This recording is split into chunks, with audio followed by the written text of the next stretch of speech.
ফুচকা নেবেন দাদা, ফুচকা। এই মিচকের বোর হাতের তৈরি ফুচকা একবার খেলে বারবার খেতে ইচ্ছা করবে।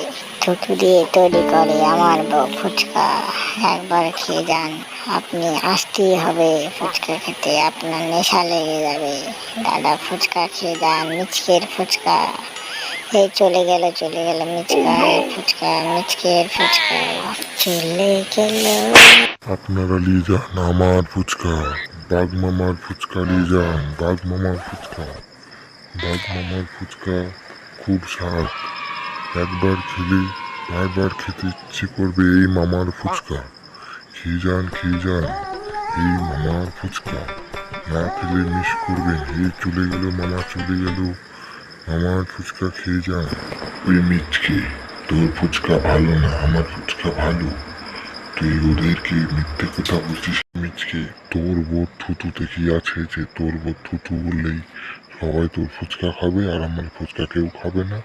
তুই কি করে ভাবলি এরকম? হ্যাঁ বাঘ মামা, আমি ঠিক বলছি, তোমার ফুচকা ভালো না, আমার ফুচকা ভালো। আমার বোর থুতুতেই সবাই খাবে। আমার বোর বানিয়েছে এই ফুচকা নিজে হাতে, সবাই খেলে একবার খেলে বারবার খেতে ইচ্ছা করবে। তাই আমি ওদেরকে বলছি, তোমার কি হয়েছে তাতে? তুমি এত জ্বলছো কেন? কত করে ফুচকা? কি ভালো স্বাদ আপনার ফুচকা? খেতে ভালো লাগবে? ভালো লাগলে আমাকে দিন তো 100 টাকা, আমি আমার বোর জন্য নিয়ে যাব।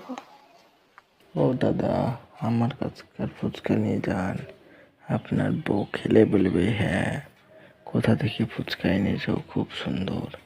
একবার তো নিয়ে যান, ও দোকানের ফুচকা ভালো না। যে নিয়ে গেছে সবাই এসে বলছে আমার দোকানে একবার ফুচকা খান, দেখবেন কত স্বাদ। আর ঠিক আছে ভাই, তাহলে আপনি আমাকে দিন ফুচকা। না ভাই, আমার দোকানে ফুচকা খান আপনি? ও মিথ্যে কথা বলছে, কেন? ওর দোকানে আপনি ফুচকা নিন তার জন্য বলছে। আমি আপনাদের দুজনের কাছেই ফুচকা নেবো না, আমি চলে গেলাম। ওই ভাগ্নি, তোর জন্য আমি আমার দোকানে ফুচকা বিক্রি করতে পারছি না, তোকে আমি ছাড়বো না। ওই মামা, তোকে আমি ছাড়বো না, দেখ তোর কি করি।